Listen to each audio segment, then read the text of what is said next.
సేవా దృక్పథంతో నడవాల్సిన సరస్వతి నిలయాలు వ్యాపార కేంద్రాలుగా మారాయి. నాణ్యమైన విద్య పేరుతో ప్రైవేటు కార్పొరేట్ స్కూళ్లు ఫీజుల వసూళ్లకు హద్దు లేకుండా పోతుంది. డొనేషన్లు, అడ్మిషన్ ఫీజులు, ట్యూషన్ ఫీజు, యూనిఫామ్, ట్రాన్స్పోర్ట్ పేరిట లక్షల రూపాయలు లాగేస్తున్నారు. అక్కడితో ఆగుతున్నారా అంటే అదీ లేదు. ప్రభుత్వ నిబంధనలను తుంగలో తొక్కుతూ ప్రైవేటు విద్యకు కొత్త భాష్యం చెప్పేస్తున్నారు. పోటీ ప్రపంచంలో తమ పిల్లలకు ఉత్తమ చదువులు అందించాలన్న తల్లిదండ్రుల బలహీనతను ప్రైవేట్ స్కూల్ యాజమానులకు కాసుల వర్షం కురిపిస్తోంది. కార్పొరేట్ మాఫియా మాయలను ప్రజల ముందుంచే ప్రయత్నమే హెచ్ఎంటీవీ చదువుకొందామా.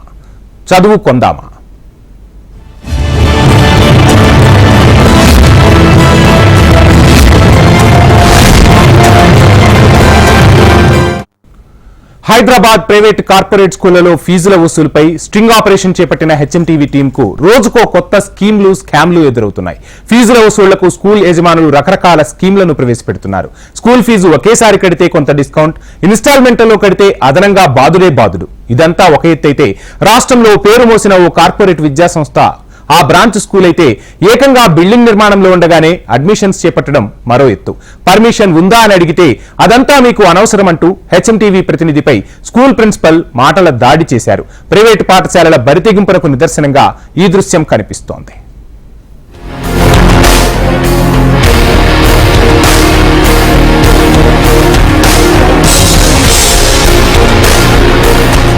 ఇక ఎల్బీ నగర్ నుంచి నాదర్గుల్ వెళ్లిన హెచ్ఎంటీవీ బృందానికి మరో కొత్త కాన్సెప్ట్ పరిచయమైంది. నగరంలోని ఓ ప్రముఖ విద్యా సంస్థలకు చెందిన బ్రాంచ్ స్కూల్లో ఎల్కేజీ పిల్లల ఫీజు వివరాలు ఉన్న హెచ్ఎంటీవీ టీం నోరెళ్లబెట్టాల్సొచ్చింది. ముందుగా ఏ క్లాస్ లో ఎంతమంది, వారికి టీచర్లు ఎంతమంది, స్కూల్ వర్కింగ్ డేస్ ఎన్ని, ఇలా ఆకర్షణీయంగా ఒక పేపర్ మీద రాసి చూపిస్తారు.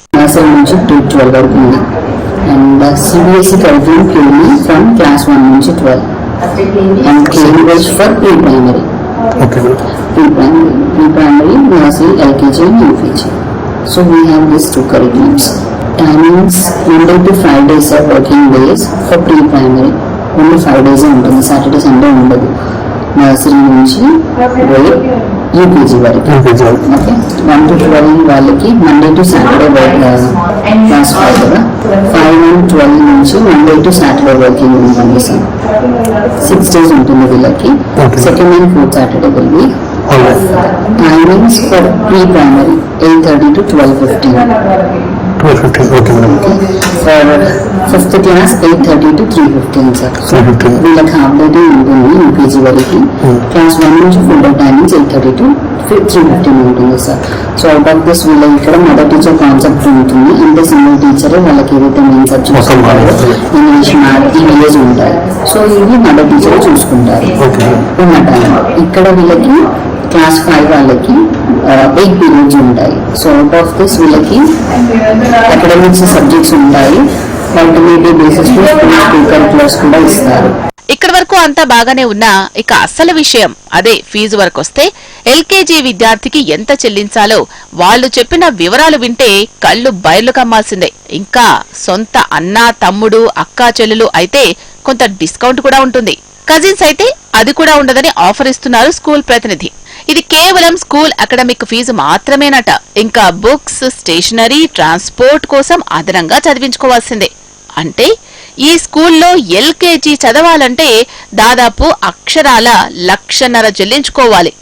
ఈ డీటెయిల్స్కి వస్తే క్లాస్ ఎల్కేజీకి 1,47,800 ఉంటుంది సార్ ఫస్ట్ ఇయర్లో. క్లాస్ 5కి 1,60,000 ఉంటుంది. ఓన్లీ ఫస్ట్ ఇయర్ మీకు ఇలా ఉంటుంది. ఎందుకు అంటే ఇంక్లూజివ్ వీళ్ళకి యాక్టివిటీస్ ఉంటాయి, స్పోర్ట్స్ ఉంటాయి, అండ్ కో కరిక్యులర్స్ ఉంటాయి, అలాగే స్కూల్ ఫీ. సో ఫస్ట్ ఇయర్లోనే మీరు ఎక్స్ట్రా యాక్టివిటీస్ కరిక్యులర్స్ చైల్డ్ అయితే ఏదైతే ఫస్ట్ ఇయర్ నుంచి either 10th ఉండనివ్వండి, 12th ఉండనివ్వండి, మీరు for all the years extra activities కి ఫస్ట్ ఇయర్ లోనే పే చేస్తున్నారు. కాబట్టి ఫస్ట్ ఇయర్ ఫీ ఉంటుంది. నెక్స్ట్ ఇయర్ కి మీకు ఇది తగ్గుతుంది సార్. ఇక్కడ ఈ చైల్డ్ కి మినిమం ఆఫ్ 90 నుంచి 95 వరకు ఉండొచ్చు స్కూల్ ఫీ. ఇక్కడ మేబీ 95 నుంచి 1 lakh లోపల ఉంటుంది. అంటే 1,47,000 కేవలం అడ్మిషన్, డొనేషన్ ఇవన్నీ మిస్సింగ్ కదా. డొనేషన్ అయితే ఏమి లేదు సార్. ప్యూర్లీ యాక్టివిటీస్ వాళ్ళు చైల్డ్ ఫెసిలిటీస్ అమలు చేస్తారు. స్పోర్ట్స్ కి, కో కరిక్యులర్స్ కి, ఇంటర్ స్కూల్ కాంపిటీషన్స్ ఉంటాయి. సో అవన్నిటికీ మీకు ఫస్ట్ ఇయర్ లో ఉంటుంది. నెక్స్ట్ ఇయర్ నుంచి స్కూల్ ఫీ యూకేజీ మాత్రం నెక్స్ట్ యూకేజీ వచ్చేసరికి మాత్రం 95. నేను అప్రాక్స్ చెప్తాను. అది సో ఇది కూడా అంతే సార్. Okay. సో ఈ పేమెంట్ కూడా మీరు త్రూఅవుట్ ద ఇయర్ 4 installments లో pay 4 times. 4 times. So equally divided 4 times 37 or ఇక్కడ 40. మొత్తం 5 ఒకటి మళ్ళీ ఇది లోన్ సిబ్లింగ్స్ కాదు కదా సార్. లోన్ సిబ్లింగ్ అయితే 10,000 అనేది తగ్గుతుంది. Cousins and maybe cousins or relatives ఉండొచ్చు. సో అలాంటి కేసెస్ తగ్గదు.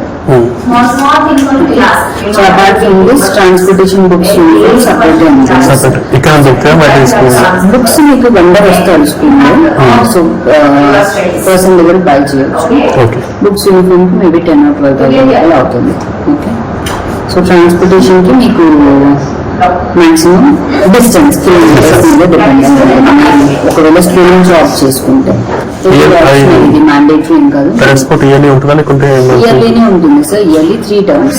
ఈ రోజుల్లో ఎడ్యుకేషన్ చాలా ఎక్స్పెన్సివ్ అయిపోయింది. ప్రైవేట్ స్కూల్స్ లో చాలా ఎక్కువ ఫీజులు తీసుకుంటున్నారు. పేరెంట్స్ మీద చాలా భారం అవుతుంది. ఎల్కేజీ దగ్గర నుంచి కూడా లక్షల్లో ఫీజులు పెట్టవలసి వస్తుంది. ఒకప్పుడు మేము చదువుకునేటప్పుడు మొత్తం ఎడ్యుకేషన్ అంతా కేజీ టు పీజీ లక్షల లోపల అయిపోయేది. ఇప్పుడు ఆల్మోస్ట్ 3-4 లక్షలు ప్రైమరీ స్కూల్ దగ్గరే అయిపోతుంది. ఇలా అయితే పేరెంట్స్ చదివించడం కష్టం అవుతుంది. Every year day by day ఏంటి అంటే ఫీజెస్ అనేవి చాలా ఇంక్రీజ్ అవుతున్నాయి. ఫీజెస్ ఇంక్రీజ్ అవుతున్నాయి కానీ పిల్లల లోపల ఉన్న కాన్ఫిడెన్స్ అనేది డౌన్ అవుతుంది. సో ప్రైవేట్ మేనేజ్మెంట్ వాళ్ళు ఏమంటారు అంటే మేము ఈ ఫెసిలిటీస్ క్రియేట్ చేస్తున్నాం, మా ఫెసిలిటీస్ క్రియేట్ చేస్తున్నాం అని చెప్పేసి స్టార్టింగ్ లో చాలా మోటివేట్ చేస్తారన్నమాట పేరెంట్స్ ని.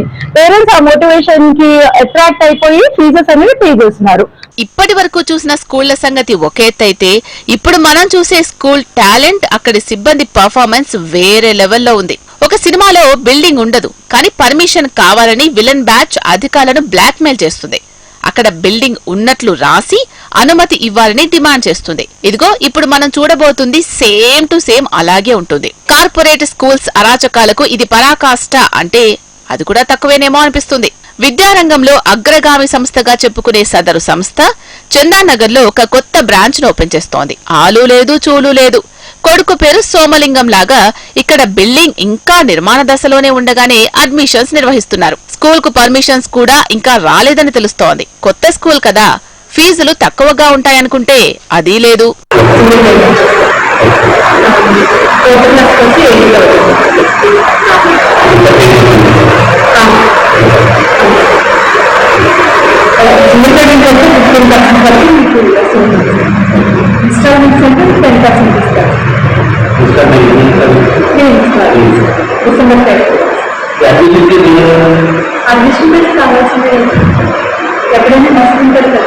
ఇక బిల్డింగ్ నిర్మాణం కాలేదు కదా అంటే మేడం ఏం చెప్తున్నారో చూడండి. ఇంకా పర్మిషన్ ఉందా అంటే ఉంది అని చెప్తున్నారు. పర్మిషన్ కాపీ చూపించమంటే మాత్రం మేడం లేరు అంటూ సిబ్బంది బుకాయిస్తున్నారు. కింద ఆఫీసులు మాత్రం జరుగుతున్నాయి. ఈ క్లాస్ రూమ్స్ వెళ్తారు. ఇది క్లాస్ రూమ్. మేమైతే కింద ఆఫీసులు వర్క్ అవ్వలేదు కాబట్టి ఈ ఆఫీస్ నుండి పెట్టుకున్నాం. ఇది మంత్ ఎండింగ్ వరకు అయిపోయింది. కింద వరకు మాత్రం ఇదంతా అయిపోయింది.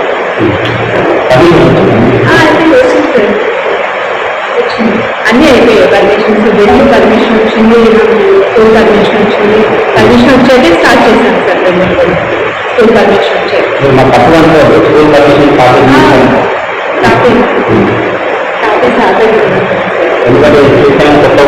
అదే మీకు డౌట్ ఉంటే నేను ఇప్పుడు మేడంతో మాట్లాడుతున్నాను. మీరు మాట్లాడండి మేడంతో. మీకు అంత డౌట్ ఉంటే మేడంతో చేస్తాను. ఇక స్కూల్ ఇన్ఛార్జ్ మేడం కు హెచ్ఎంటీవీ ప్రతినిధి ఫోన్ చేస్తే ఆమె కూడా అలాగే బిల్డింగ్ పని పూర్తయిందని అబద్ధం చెప్పే ప్రయత్నం చేశారు. బిల్డింగ్ పూర్తి కాలేదు కదా, అనుమతి కూడా రాలేదని తెలిసింది అని అడిగితే ఆమె కోపం కట్టలు తెగింది. అసలేమనుకుంటున్నారు? మీకు ఇష్టమైతే రావచ్చు, లేదంటే లేదు. మాలాంటి వారికి అనుమతి ఓ లెక్క, బిల్డింగ్ కూడా పూర్తవుతుంది, అవన్నీ మీకు అవసరం లేదు, మేం చూసుకుంటాం అంటూ కటువుగా సమాధానం చెప్తున్నారు. మేడం అది స్కూల్కి వచ్చాను కదా మేడం ఇంతకుముందు. అవును మేడం. ఇంకా క్లాస్ రూమ్స్ రెడీ కాలేవు కదా మేడం. అన్ని అయ్యారు సార్. ఒకసారి బిల్డింగ్ చూడండి సార్. అదే 12వ తారీఖు స్కూలు మొత్తం అయిపోయింది. ఇంకేం అవ్వాలి ఇప్పుడు? మీరు మా ఉన్న ఆఫీసే క్లాస్ రూమ్, కిందకి వెళ్ళిపోతాయి ఆఫీస్, అదే క్లాస్ రూమ్. బుక్స్ వచ్చేసి బెంచీలు రేపు వస్తాయి. ఇంకేం కావాలి సార్ స్కూల్ కి? అదే బుక్స్ కూడా ఇంకా రాలేవంట, యూనిఫామ్ బుక్స్ లేవంట. ఎవరు సార్ చెప్పింది బుక్స్ రాలేదని? ఎవరు చెప్పారు? అది ఇక్కడ మేడం ఇంకా టైం పడుతుంది, ఒక 3-4 days లో మొత్తం అన్ని అవుతాయని చెప్పింది. మేము ఫస్ట్ నుంచి ఇస్తాం సార్ వస్తాయి సార్. ఇది చైతన్య స్కూల్ సార్, 10 మంది ఉన్న స్కూల్ నడుపుతాము. ఏమి తెలిసిన స్కూల్ మూసేసుకోవడానికి చైతన్య మీరు నమ్ముకుంటే ఇయర్ జాయిన్ అవ్వండి, లేదంటే నెక్స్ట్ ఇయర్ అంతా ఇంటర్వ్యూస్ అయినాక రండి. No problem. నమ్మకం ఉండే కదా మేడం, బోర్డు చూసి వచ్చాం కదా. మరి ఉన్నప్పుడు మా మాట నమ్మండి. ఇప్పుడు 150 మంది మమ్మల్ని నమ్మే కదా సార్ జాయిన్ అయ్యారు. మేడం మీరు పర్మిషన్ అడుగుతున్నారు, ఉంటున్నాయా అంటున్నారు. ఇది అసలు ముందు అడ్మిషన్ చేసి అన్ని వచ్చింది. మమ్మల్ని నమ్మండి. స్కూల్ అయితే 12వ తారీఖు స్కూల్ ఖచ్చితంగా స్టార్ట్ అవుతుంది. పర్మిషన్ కూడా ఇంకా మీరు రాలేదంటున్నారు, 9th వరకే ముందంటున్నారు. మీ పిల్లలు 10th సార్, మేము 10th అడ్మిషన్ చేయలేము అనుకున్నాం. అట్లా కాదు మేడం, ఇప్పుడు మా పిల్లలు వేరే దగ్గర చదివే దగ్గర 10th లేనందుకే ఒకేసారి 10th ఉన్న దాంట్లోనే అడ్మిట్ చేద్దామని చెప్పి మేము అనుకున్నాం. చైతన్యాలో 10th అడ్మిషన్లు డైరెక్ట్ గా చెయ్యం సార్. 9th వరకే ఎక్కడైనా ఎగ్జిస్టింగ్ స్కూల్లో కూడా 10th అడ్మిషన్ తీసుకో. లింగంపల్లిలో బ్రాంచ్ ఉంది, 10th అడ్మిషన్ ఇస్తారా అని అడిగి చూడండి. మన పిల్లలే నెక్స్ట్ అకాడమిక్ ఇయర్ కి 10th కి వెళ్తారు అంతే. డైరెక్ట్ 10th అడ్మిషన్స్ చేయరు చైతన్యాలు. అవును మేడం, ఇప్పుడు 9th వరకు అంటే మేము ఇప్పుడు అక్కడ తెలుసుకోవచ్చు కదా పర్మిషన్ ఉందా లేదా 9th వరకు. తెలుసుకోండి సార్, నేను అడిగేది అదేను. పర్మిషన్ ఎమ్మటే బిల్డింగ్ కట్టేయగానే పర్మిషన్ ఉంటుంది సార్. స్కూల్ కి పర్మిషన్ వచ్చి దీనికి వర్కులు ఉంటాయి. 5-6 నెలలు పడుతుంది టైము. మేము అబద్ధాలు చెప్పి ఉందని మేము చెప్పచ్చు కదా, మేము చెప్పము అట్లా. 5-6 months పడుతుందా? పడతాయి సార్. పర్మిషన్ అప్లై చేస్తుంటాం కదా, అప్లై చేసి రావాలి కదా. స్కూల్ కి పర్మిషన్ వచ్చేసింది, స్కూల్ పెట్టుకోవచ్చు అని పర్మిషన్ ఉంది. ఫ్యూచర్ లో ప్రాబ్లం ఏం కదా మేడం? ఫస్ట్ ఇయర్ కాబట్టి అంత కన్సెషన్లు కానీ అన్ని 10,000 దానికి అడ్మిషన్ ఫీజు 5,000కి ఇస్తున్నాం ఈ సంవత్సరం ఫస్ట్ ఇయర్ కాబట్టి. అదే మీరు నెక్స్ట్ ఇయర్ వస్తే 10,000 అడ్మిషన్ ఫీజులు కట్టాలి, కన్సెషన్లు కూడా ఉండవు. ఈ అడ్మిషన్ ఫీజు ఉండదు కదా మేడం? ఏం సార్? అడ్మిషన్ ఫీజు ఉండదు కదా? ఉంటాయి సార్, ఎట్టుకుంటూ అడ్మిషన్ ఫీజు లేకుండా చైతన్య స్కూల్ కంపల్సరీ పే చేయాల్సిందంటారా? కంపల్సరీ పే చేయాలి. అందుకే కదా స్కూల్ ఫీజులో ఇస్తున్నాం కదా కన్సెషన్. ఓకే మేడం, మీరు రేపు ఉంటారా అందుబాటులో? నేను రేపు మార్నింగ్ వస్తాను సార్. అలాగే కొన్ని స్కూల్స్ కి ప్రైవేట్ స్కూల్స్ అయినా చైతన్య నారాయణ ప్రైవేట్ స్కూల్స్ కి పర్మిషన్ బిల్డింగ్ కట్టుకున్నారు, దాని పర్మిషన్స్ ప్లే గ్రౌండ్స్ అట్లాంటివి ఏం లేకుండా కానీ ఫీజులు అధికంగా వసూలు చేస్తున్నారు. పిల్లలు జీవితాలతో ఆడుకుంటున్నారు, టర్మ్స్ అండ్ కండిషన్స్ అని పెడుతున్నారు, ఫీజులు మొత్తం ఎక్కువ ఉంటున్నాయి. పిల్లలకు సరైన పోషకాహారాలు కానీ ఫుడ్ విషయంలో కానీ ఎట్లాంటి నాణ్యత పాటిస్తలేదని చెప్పేసి నా దృష్టికి వచ్చింది. అటువంటివి ఈయన గవర్నమెంట్ కానీ అధికారులు కానీ వాళ్ళ దృష్టికి తీసుకెళ్లేసి వాటి మీద చర్యలు తీసుకోవాలని కోరుకుంటున్నాను. కార్పొరేట్ స్కూల్స్ లో ఫీజుల పేరిట దోపిడీ ఒకలా ఉంటే పర్మిషన్స్ లేకుండానే అడ్మిషన్స్ తీసుకోవడం కార్పొరేట్ అరాచకాలకు పరాకాష్ట. కార్పొరేట్ విద్యా సంస్థల బరి తెగింపుపై ఘనత వహించిన విద్యాశాఖ అధికారులు ఏం చేస్తున్నారో అర్థం కావడం లేదు. అకాడమిక్ ఇయర్ ప్రారంభమవుతున్నా బిల్డింగ్ పూర్తి కాకుండానే పిల్లలను చేర్చుకుంటున్న కార్పొరేట్ స్కూల్ వారికి కనిపించడం లేదా? చేతిలో పడ్డ లంచం సంచి దిండుగా చేసుకుని మొద్దు నిద్రపోతున్నారా అని తల్లిదండ్రులు ఆవేదన వ్యక్తం చేస్తున్నారు.